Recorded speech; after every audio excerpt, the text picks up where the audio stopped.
बड़े ही रोचक सेशन होने वाला है आज के जो ये सेशन है, इससे पहले ही आपको एक कमेंट में जरूर बताना है कि ये वीडियो आप कहाँ से देख रहे हो। अगर आप दिल्ली या दिल्ली के आसपास यहां से देख रहे हो तो आपसे एक बात मैं पूछूंगी कि आपको पता है एनसीआर क्या है या एनसीटी क्या है। तो बेसिकली ये जो एनसीआर है, इसके जो इतिहास है, इसके बारे में आज की इस सेशन में हम पूरा डिस्कशन करेंगे। एनसीआर की जरूरत क्यों पड़ी, एनसीआर कैसे दिल्ली से अलग है, सबसे बड़ी बात यह है, ये सारी चीज हम जानेंगे। वैसे अगर आपको बताए तो सबसे पहले एक चीज यहाँ पे जानना चाहिए, वो है एनसीटी, जिसको कहते हैं national capital territory of Delhi. India के बिल्कुल यहाँ पे ये स्थित है। ये जो पूरा एरिया दिख रहा है, इसमें जो अगर हम देखें ये मेट्रोलॉजिकल ऑब्जर्वेटरी है, और ये जो पूरा मैप दिख रहा है ना, ये है national territory of Delhi, national capital territory of Delhi. तो बेसिकली ये जो जगह है, ये भारत की राजधानी और इसका कुछ हिस्से से बना हुआ एरिया है। अब एनसीटी का मतलब पता चल गया। अगर इसको हिंदी में हम बताने की कोशिश करें, ये है राष्ट्रीय राजधानी क्षेत्र। तो ये एक यूनियन टेरिटरी है, ये हमें पता है। Delhi is A union territory जो कि भारत के केंद्र सरकार के अधीन है। अब एनसीटी में दिल्ली के साथ साथ कुछ और इलाके भी शामिल है। कौन सा एरिया है वो, जैसे कि नोएडा, गुड़गांव, फरीदाबाद, गाजियाबाद और मेरठ। अब मजे की बात यह है, अगर हम यूपी की बात करें, पहले मानो यूपी नहीं, हम पहले बात करते हैं हरियाणा के। मैंने क्या क्या कहा, गुड़गांव, फरीदाबाद की बात करी। जब यूपी की बात करते हैं तब नोएडा, गाजियाबाद, मेरठ, ये सारे जगह एनसीटी के अंदर आते हैं, जिसको एनसीआर कहा जाता है, जिसको नेशनल कैपिटल रीजन कहा जाता है। ये जो एरियाज हैं, बेसिकली इनका एक ही फोकस था कि अपने विकास और इंफ्रास्ट्रक्चर की योजना और नियंत्रण करे। तो ये जो बेस चीज हमें समझ में आया कि यूपी एक अलग स्टेट होने के बावजूद भी इसका कुछ हिस्सा दिल्ली के साथ, दिल्ली के जो संलग्न एरिया है उनके साथ ये डील करता है, और ये आता है एनसीआर के अंडर। अब देखो बात ये आएगा, चलो ये तो समझ में आ गया मैम कि ये क्या है, क्यों है, लेकिन क्यों सडनली इसको बनाने की जरूरत क्यों पड़ी। बेसिकली सामान्यत जो मतलब जो नॉर्मल पॉलिसी सेटिंग है दिल्ली के, अगर हम अर्बनाइजेशन या पॉपुलेशन की बात करें, उसका जो दिल्ली में रहने हुए लोगों का पॉपुलेशन, वो एक चैलेंज ही है, हमें पता है। अब बेसिकली ये जो चैलेंजेस आते हैं वहां पे रहने के लिए, तो उसको थोड़ा स्कैटर करवाने के लिए फर्स्ट और फॉरमोस्ट, ताकि दिल्ली में ही सारे भीड़ ना जम जाए, थोड़ा सा वो स्कैटर हो जाए, इसी वजह से ये सारे एरिया को, जो दिल्ली से लागा हुआ जो बॉर्डर एरियाज है, इसको एनसीटी बनाने की सोच लिया गया। और इससे भी इंपॉर्टेंट चीज कि दिल्ली सरकार को ज्यादा से ज्यादा ऑटोनॉमी पावर मिल पाए, इसी वजह से ही, और दिल्ली के लोगों की जो प्रॉब्लम है वो बेहतर तरीके से सॉल्व हो जा सकता है, इसी वजह से ही बेसिकली ये एनसीआर को बनाया गया।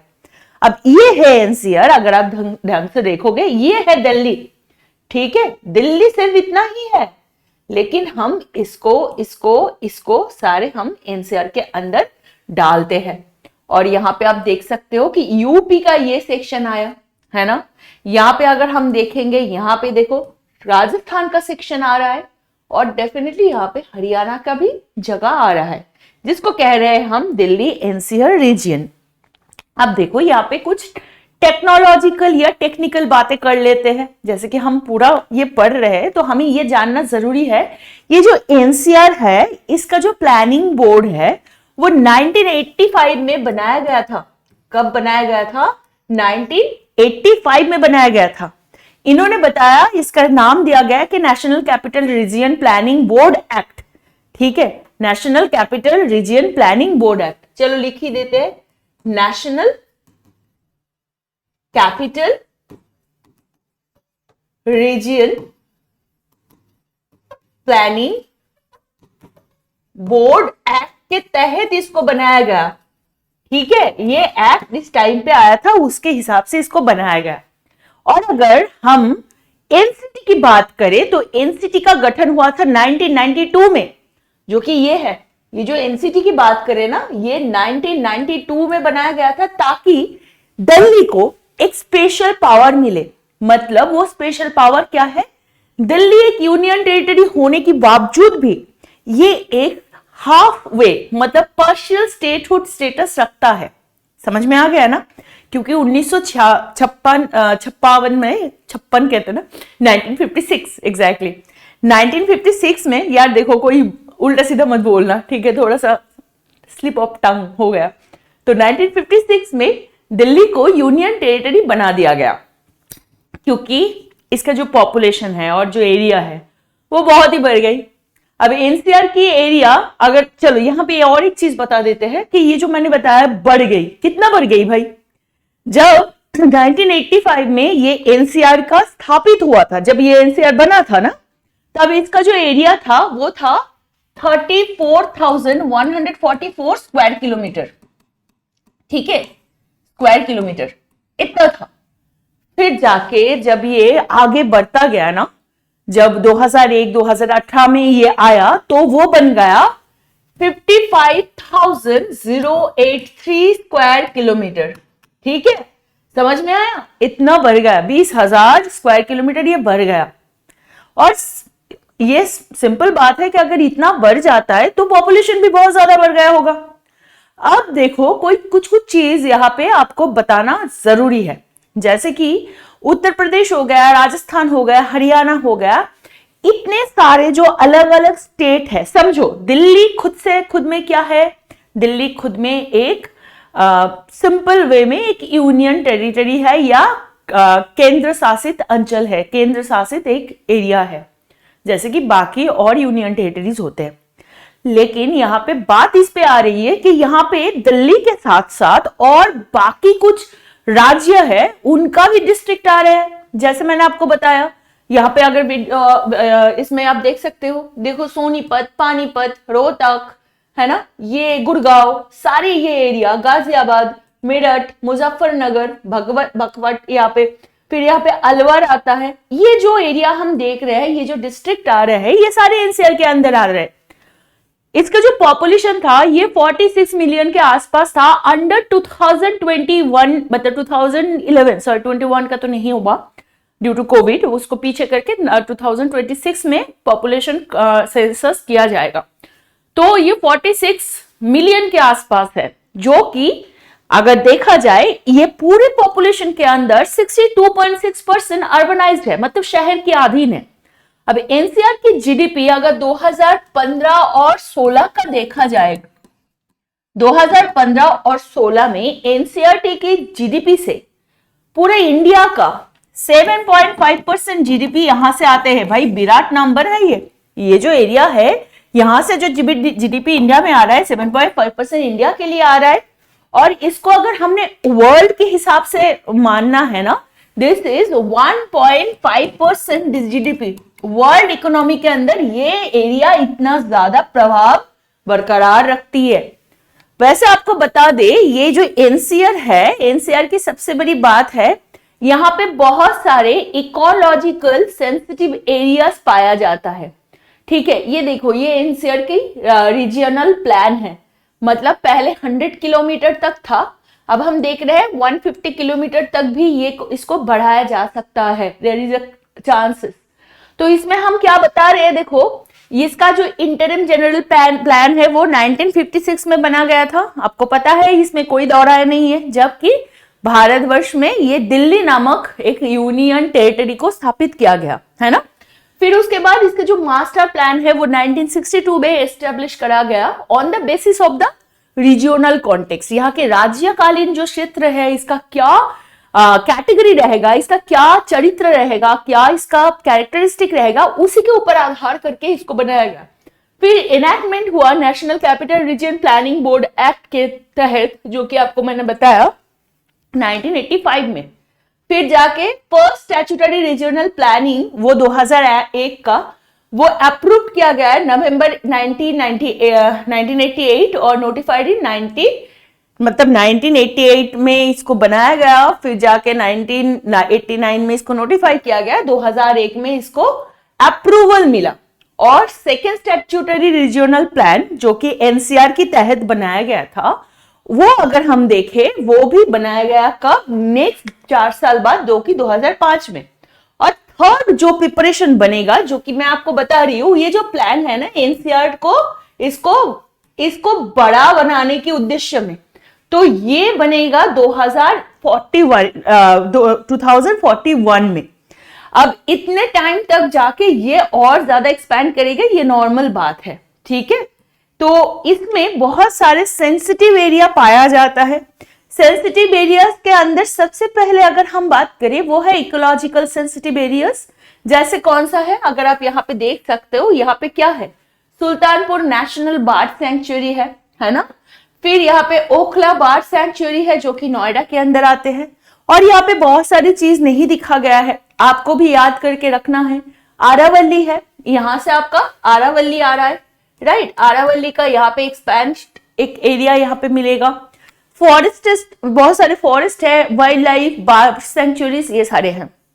अब अगर हम बात करें कि अगर इसका एनसीआर की जो यूनिक, मतलब एनसीआर की अगर एग्जाम्पल लिया जाता है तो ऐसे लिया जा सकता है कि ये इंटरस्टेट रीजनल प्लानिंग और डेवलपमेंट का, जो कि इंडिया की आइडेंटिटी और हेरिटेज को प्रमोट करता है, ऐसा एक जगह है। अब आपको क्वेश्चन आएगा, तो चलो ये तो समझ में आ गया क्या है। और आपको सभी को पता है कि एनसीआर में जब हम दिल्ली की तरफ देखते हैं, बहुत सारे हिस्टोरिकल एरियाज भी दिखते हैं, और डेफिनेटली इसको संभालने वाले जो मिनिस्ट्रीज है, जो कल्चरल डिपार्टमेंट है, वो भी इसके साथ जुड़े हुए हैं, ठीक है। और अगर हम बात करें, हम सभी को पता है कि इंडस्ट्रियल डेवलपमेंट की या आईटी के डेवलपमेंट के लिए गुड़गांव और नोएडा इज वेरी फेमस।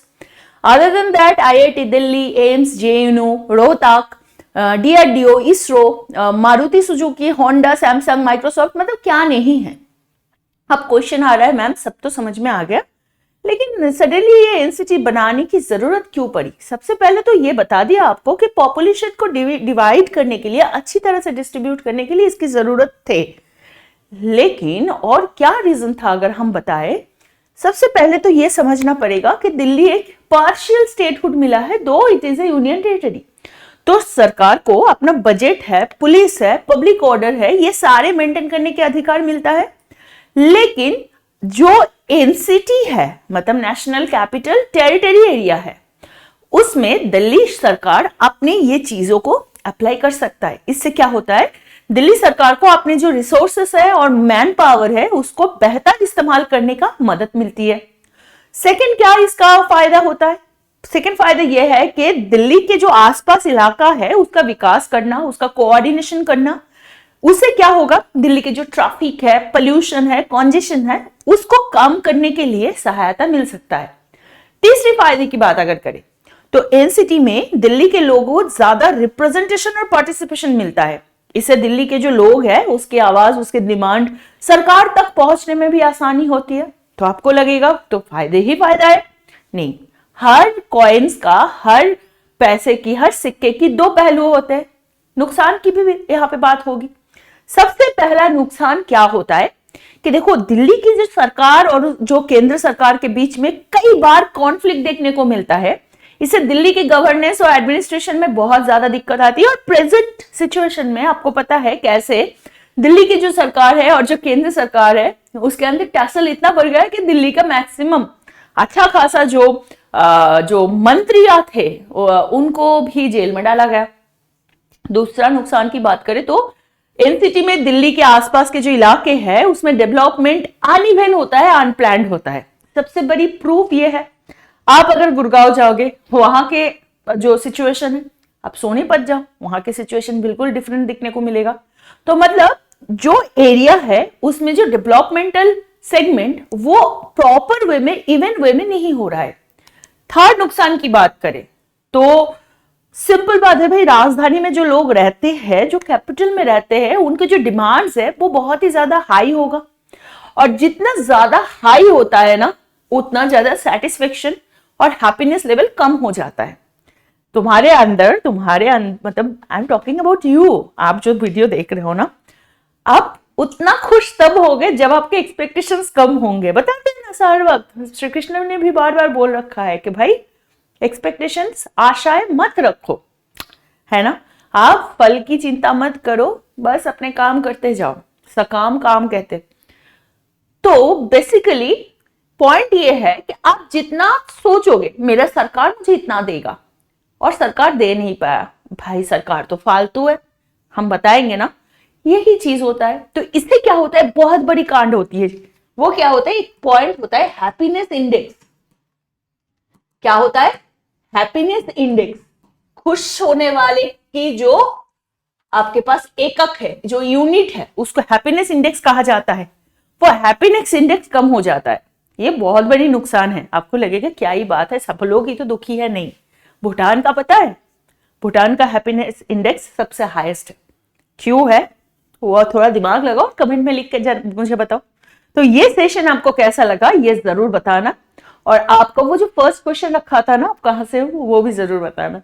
चलो आपसे मिलेंगे नेक्स्ट सेशन में, तब तक के लिए इंट्रोवर्ट प्रेप के सारे ऐप्स और बाकी चीजें डाउनलोड करते रहे और सोशल मीडिया ऐप में भी जुड़ते रहे। और आपको बताऊंगी कि यहाँ पे टेलीग्राम चैनल पे आपको ये bilingual current affairs regular basis पे मिल रहा है।